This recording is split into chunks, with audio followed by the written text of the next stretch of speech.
Hey crew, I've got the key to that Land Rover Defender 110.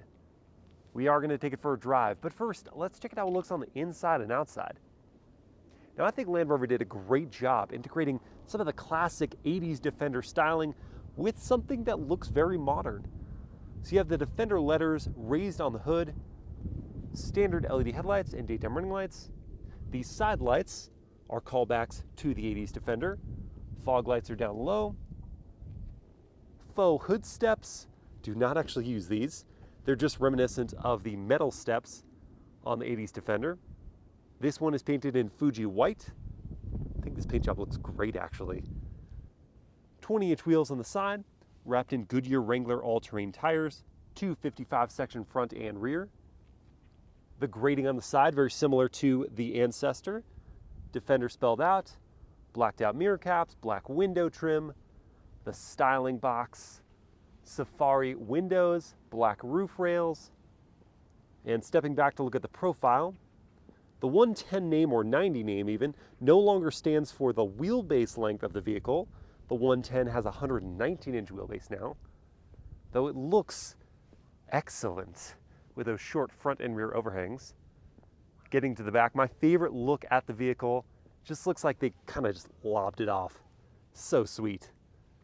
LED taillights, this secondary pairing over here, yet again reminiscent of the 80s Defender. Full-size spare tire hanging off the tailgate, of course. The more I've seen this Defender 110 and the 90 on the road, the more I've liked it. Let's check out that interior.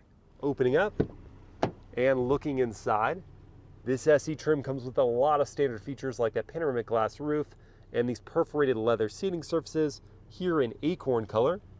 Soft touch materials up high and on the armrests, textured inserts, Meridian surround sound system with the SE trim, grab handle to make it easy to get in and not too short of a roofline so you won't be whacking your head, taller folks. Here I am behind my own seat at 6 feet tall. Lots of knee room, big foot pockets, good thigh support and ample headroom. Optional third zone of climate control here. 2 USB-C ports there, 2 DCs on the outside, 2 more USB ports. Armrest pops down with 2 cup holders, and if you're not using that, then it's easy to slide into the middle seat where I yet again fit. So spacious back here. Well-built door close sound up front. Optional heated, ventilated, and memory front seats. Power adjusting and power folding door mirrors. No trunk release, so we can just walk on back here and grab the handle. Open up to find 34 cubic feet of space behind the second row. You can completely fold that row flat and find it just under 79 cubic feet. There's air suspension raising and lowering for easy access height. DC outlet there, rubberized floor mats as an option, little bit of storage under here, and a 4th zone of climate control as an option.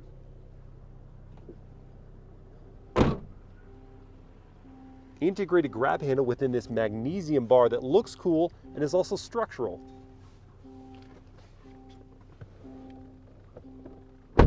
Heated leather wrapped steering wheel feels great. Digital instrument cluster is reconfigurable. There's that rubberized soft touch material that's completely waterproof.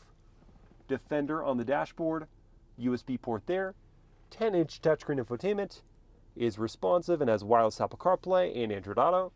Dual zone climate is standard on SC, 2 more USB ports there and a DC outlet, some storage under the console area, big bottle cup holder along with a small one, wireless smartphone charging, deep storage in the console.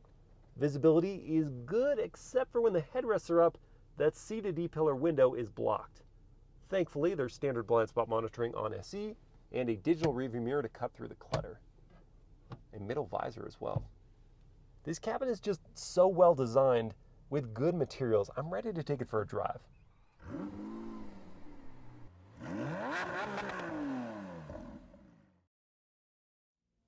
All right, let's fire it up.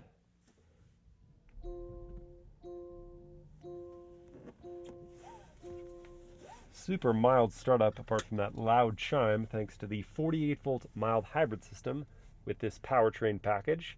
To go into reverse, trigger in and press forward on the Drive Select dongle. We have a high resolution, like very high resolution backup camera with trajectory lines. Surround view camera with SE. Different shots here. And then if you go back into park, we've got even more angles to choose from, including a 3D projection of the Defender. It's just fun to play with. All right. Into reverse. Digital rearview mirror's going.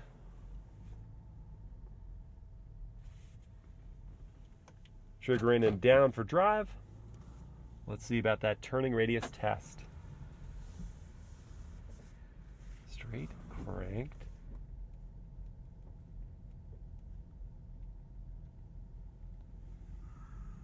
You know, that's just sort of adequate. I would expect better, especially because there's no like trail turn assist feature where it breaks the inner wheel so you can pivot on the trail, turn around tighter. Without that, means that you may have some multi-point corrections to make with the Defender 110. How does the horn sound? Quite refined, actually. A little on the quieter side, but that could be because the cabin's well insulated.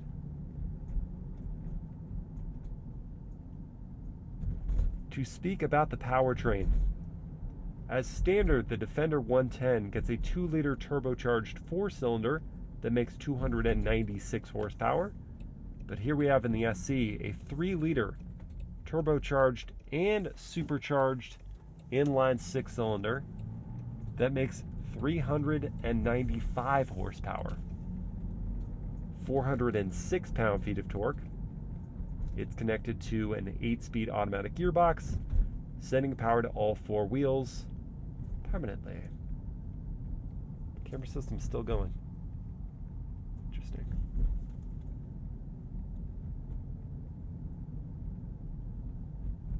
Now, I gotta say, over these rather mild bumps in this developed community, the suspension feels altogether firm, like quite firm. These little road imperfections are being transferred in directly through the cabin into my back. I don't love that. And it's odd because I could have sworn I remembered the 110's ride being better than this.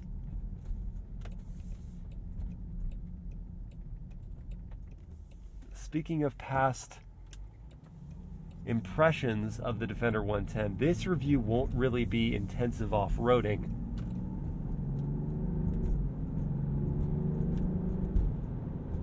But if you want to see that, I did review the 110 extensively off-road and have a video of that for you.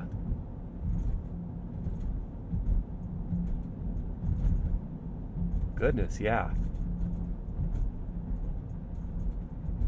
This is a stiff ride. A bucking, well, I can't say Bronco, because this is the Defender. But you get the idea.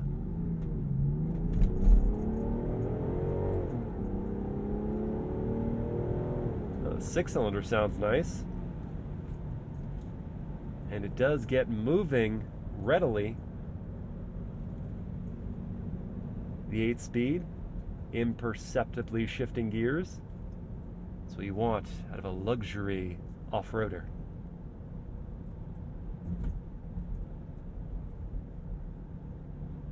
Throttle's easy to modulate too. No defined turbo lag to speak of. It takes quite a bit of off-center input for you to feel much of anything out of the steering. And of course, noting that you want play in an off-road vehicle,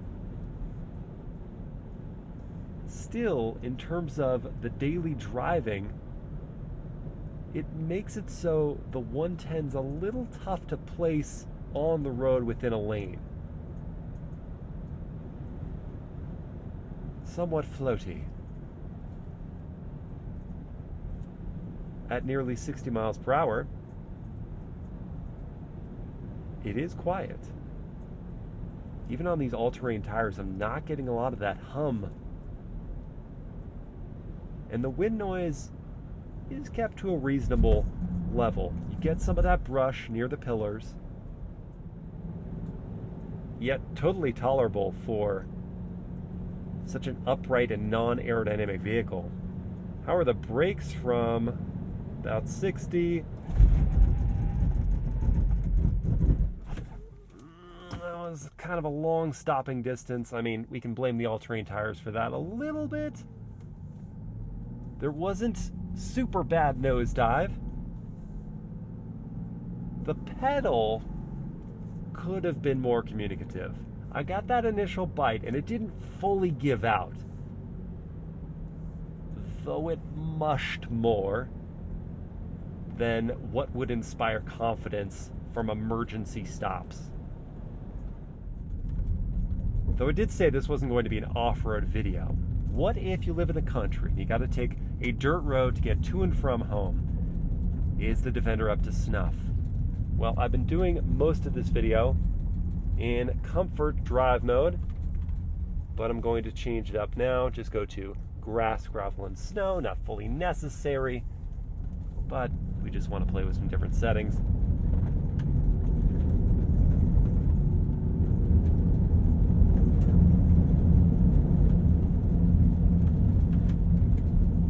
And this is more the ride quality I remember from the 110, and I'm thinking it's because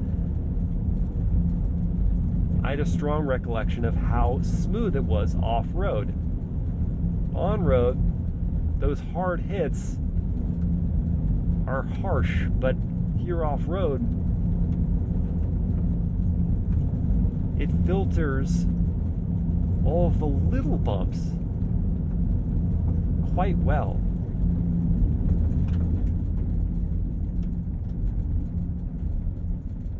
Wonder how that thing rides.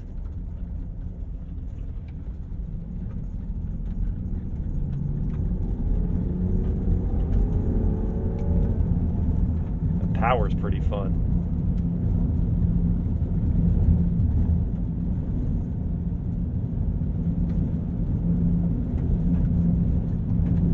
It does this high-speed travel expertly.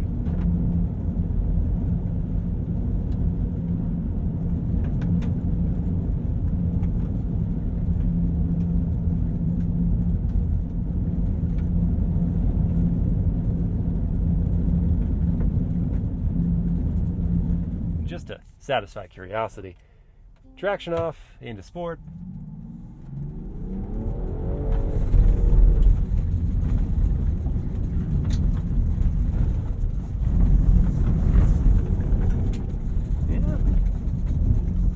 Looks like it likes to slide as well.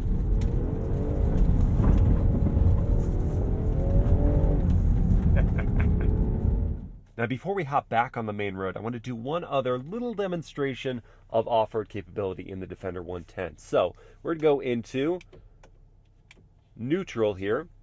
I'm going to select low range. And that is automatically going to raise up the suspension to our maximum 11.5 inches of ground clearance. And I could, just for funsies, go into the rock crawl setting, which will lock up the center differential. And then now in drive, I'm going to head over this lip here. And with hill descent control, I can set the speed at which we descend. So I don't have to use the throttle. I can just focus on steering.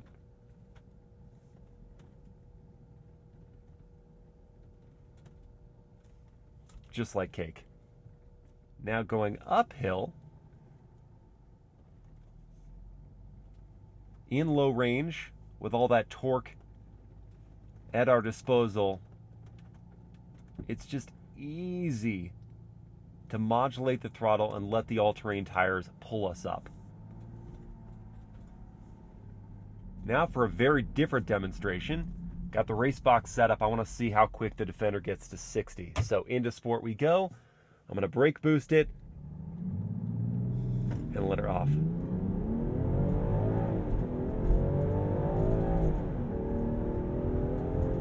Felt pretty peppy. 6.4 though. Well, I think we can yet again blame the all-terrain tires for a lack of sporty traction off the line. And also the fact that we're at nearly 5,000 feet of elevation. So the air is thinner, engine isn't quite as happy. Some turbocharger, supercharger compensation is there for the thin air, but still, it's just not as good as being near sea level. 6.4. All right. So let's put the pieces together for the Defender 110 and see how it matches up against would-be rivals. So the starting figure for this vehicle is $50,050. If you want the SE with the 6-cylinder and some other creature comforts, you're looking at $64,000. And this one, as tested, is $69,000. One thing I didn't mention for this vehicle is that the fuel economy is 17 city, 22 highway, and 19 combined. And for the power, that's actually pretty competitive. This is a weird segment that the Defender 110 competes in because you've got your mainstream off-road oriented non-full-size SUVs like the Jeep Wrangler and the Ford Bronco, and then you've got one other luxury off-road SUV, again non-full-size, and that's the Lexus GX.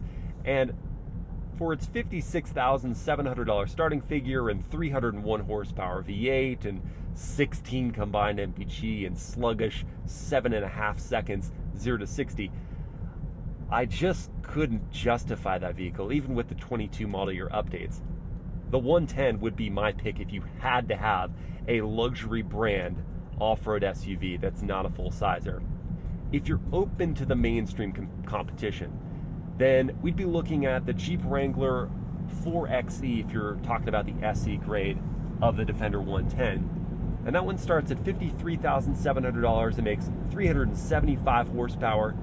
It gets to 60 in a quick 5.8 seconds, and it has a segment best 20 combined MPG with its plug-in hybrid setup.